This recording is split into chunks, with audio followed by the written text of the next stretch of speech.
Bonjour, je suis Sophie Zira, je travaille chez Air Liquide.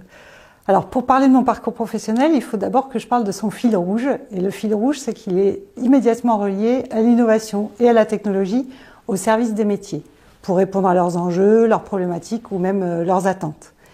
J'ai un parcours peut-être un peu atypique, ou disons en tout cas qui se coupe en deux temps. D'abord, je suis diplômée d'une école supérieure de commerce et dans un premier temps, j'ai exercé des fonctions commerciale, mais toujours dans le domaine du digital and IT. Et le plus souvent, je vendais les solutions les plus innovantes ou les plus performantes du métier. Et c'était en direction de tous les secteurs, le secteur public, la banque assurance, l'industrie. Et d'ailleurs, ce qui est drôle, c'est qu'à cette époque, Air Liquide était un de mes clients. Et c'était toujours au service de la transformation des métiers. Et puis ensuite, j'ai eu l'opportunité, très honnêtement, de franchir le Rubicon. Et c'est ça qui fait la deuxième partie de ma carrière, c'est que je suis rentrée dans une DSI d'un grand groupe industriel du CAC 40 et j'y ai piloté un programme de transformation. Et puis je suis chez Air Liquide depuis 8 ans, au sein de l'entité en charge des infrastructures et des opérations. Pour que ça vous parle, en disant que ça fait du cloud, de la cybersécurité et de l'expérience digitale. J'y suis rentrée d'abord du fait de mon expérience passée pour construire le service client, pour construire l'offre de service, le business model. Et de fil en aiguille, je suis devenue en fait la directrice de GIO, donc l'ensemble des infrastructures pour le groupe Air Liquide.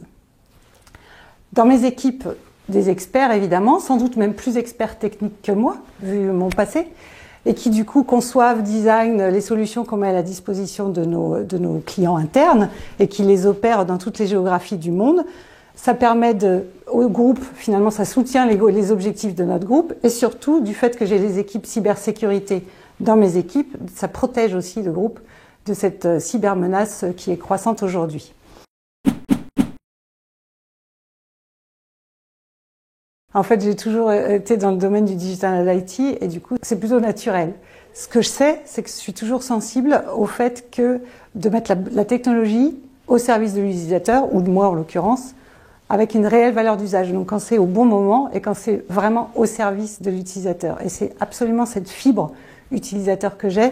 À quoi ça sert pour nos clients internes? C'est ça que je suis venue amener dans les équipes que je dirige aujourd'hui, puisque justement j'ai des experts techniques qui font des choses magnifiques, mais qui ne savent pas forcément le dire, le valoriser, raconter à quoi ça sert. Et c'est ça, finalement, la rencontre des deux mondes, finalement, qui permet d'apporter cette valeur à ce que font mes équipes. C'est ça que je fais au quotidien.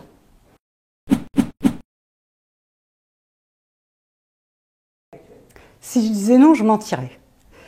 En même temps, je pense que le plus gros obstacle, ça n'a pas tant été d'être une femme, mais plus de ne pas être ingénieure. Je suis même pas sûre que ce soit venu de l'extérieur, mais moi-même, j'ai pu me polluer par un syndrome de l'imposteur, à me demander si j'étais réellement à ma place.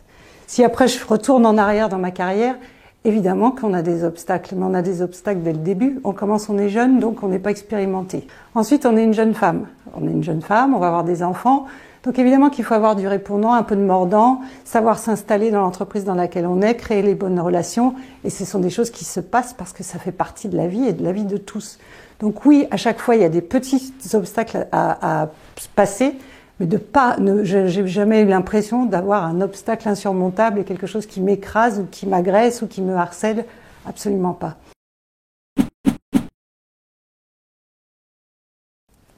Mille fois oui.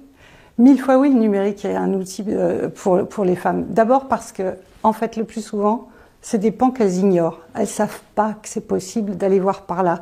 Il faut aller regarder par curiosité ce que permet de faire le numérique. Et il est partout, il est dans tous les métiers des groupes, dans toutes les transformations. Un exemple. Je fais passer des entretiens à titre privé à des lycéennes qui préparent les oraux, les oraux d'école, le grand oral du bac. Et la plupart du temps, quand je me retrouve en face de candidates féminines, elles arrivent en me parlant de ce qu'elles recherchent, et c'est des métiers dans le monde féminin, et pour pas le citer, la mode, le luxe. Et donc, finalement, c'est à nous, et c'est pour ça que je fais ça, c'est à nous de leur expliquer qu'il y a plein d'autres métiers possibles, d'autres secteurs possibles, où elles peuvent s'exprimer, s'épanouir, varier les métiers qu'elles auront, avoir leur place en tant que femmes, apporter la richesse, et c'est cette diversité, c'est cette rencontre qui fait qu'on fait des choses magnifiques avec les équipes, qu'on crée, qu'on est disruptif et qu'on met l'innovation au service de la boîte dans laquelle on est. c'est magnifique et c'est des choses aujourd'hui qui est très difficile à appréhender et donc où il faut que des gens comme moi, qui sont pas forcément des rôles modèles mais plus des ambassadrices, viennent apporter, livrer à leurs réflexions pour qu'elles l'envisagent. Oser, parce que pour moi, oser, ça veut dire se poser la question de tout ce qui est possible. Essayer, rentrer en contact avec tous les métiers, tous les gens qui passent par ici et qui travaillent dans des secteurs qui sont notamment techniques ou technologiques. On n'a pas forcément, on se dit mais comment je vais pouvoir rentrer dans ces secteurs-là? Et en fait, quand on commence à demander ce qu'ils font, comment ils le font, au service de quoi, dans quelle finalité, on se rend compte qu'il y a des milliers de possibilités, des milliers de sujets d'intérêt qui nous permettent d'aller nous exprimer. Donc pour moi, ça passe évidemment par de la curiosité, par le fait de ne pas s'interdire des choses a priori, de ne pas conclure avant de ce qu'on pourrait trouver, mais de justement aller voir, explorer. Et pour moi, c'est là qu'on commence à faire mieux connaissance avec soi-même, à savoir à quoi on aspire plus, et finalement à trouver les opportunités, les centres d'intérêt, à aller venir et embrasser des carrières plus près de la technique, alors qu'on n'imaginait pas forcément que ce soit possible.